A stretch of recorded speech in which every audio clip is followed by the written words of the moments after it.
A gente está vendo a revolução do carro elétrico acontecer, né? Parece que não tem mais volta. Mas e se o verdadeiro carro limpo já estivesse entre nós há décadas? Nesta análise, vamos explorar uma fonte com um argumento bem provocador que desafia quase tudo que a gente ouve sobre o futuro dos transportes. Beleza, vamos começar por aqui. A fonte que estamos analisando já abre com uma pergunta bem direta. A gente logo pensa, sei lá, no preço da bateria, na falta de postos de recarga, mas a resposta que ela dá é bem diferente.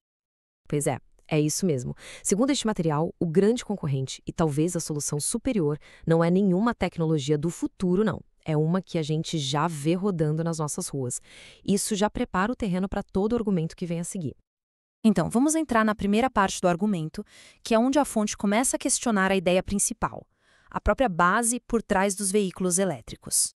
A gente está cansado de ouvir que carro elétrico é a solução para a poluição do ar, certo? É o grande argumento de venda. Só que o autor aqui pede para a gente dar um passo para trás e pensar numa coisa bem mais fundamental.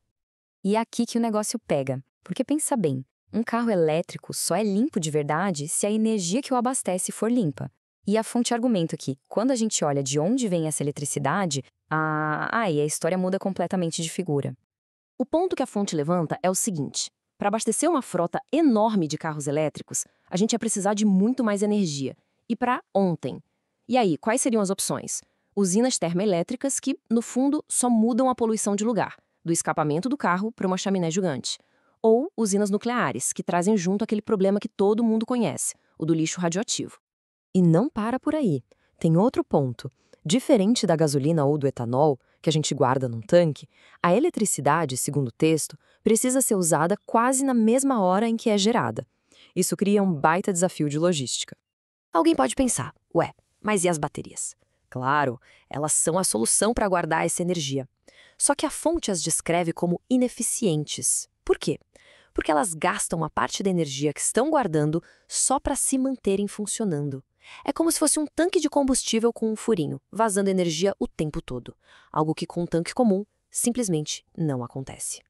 Ok, então, depois de apontar esses problemas do elétrico, a fonte começa a construir seu caso a favor do etanol. E a ideia central aqui é a de um ciclo fechado.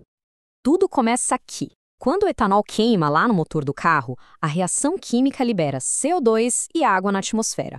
Até aí, ok, parece com qualquer combustível fóssil, né? Só que é aqui que a mágica, segundo o autor, acontece. As plantas, tipo a cana-de-açúcar que se usa para fazer o etanol, precisam de CO2 para crescer.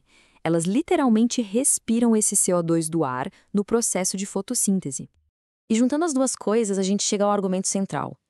O mesmo CO2 que saiu pelo escapamento do carro é o CO2 que a próxima plantação de cana vai usar para crescer. É um ciclo. O carbono sai do carro e volta para a planta. Na visão da fonte, isso torna o processo totalmente neutro e renovável. Beleza, já vimos a parte da ciência. Agora vamos para a vida real, para a prática. Como essa diferença toda aparece no dia a dia, segundo o material?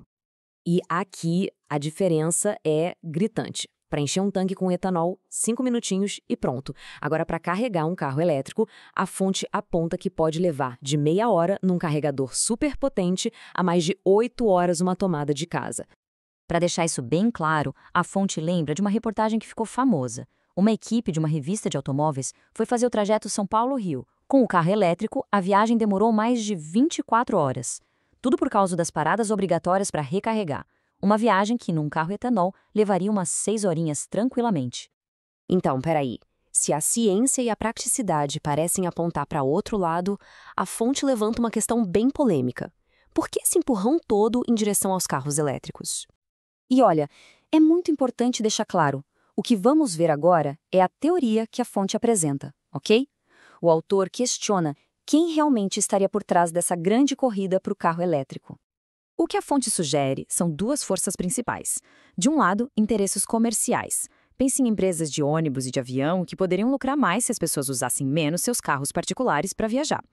Do outro lado, a fonte aponta para supostos interesses políticos, de governantes que, nessa teoria, teriam o objetivo de limitar a liberdade de ir e vir dos cidadãos.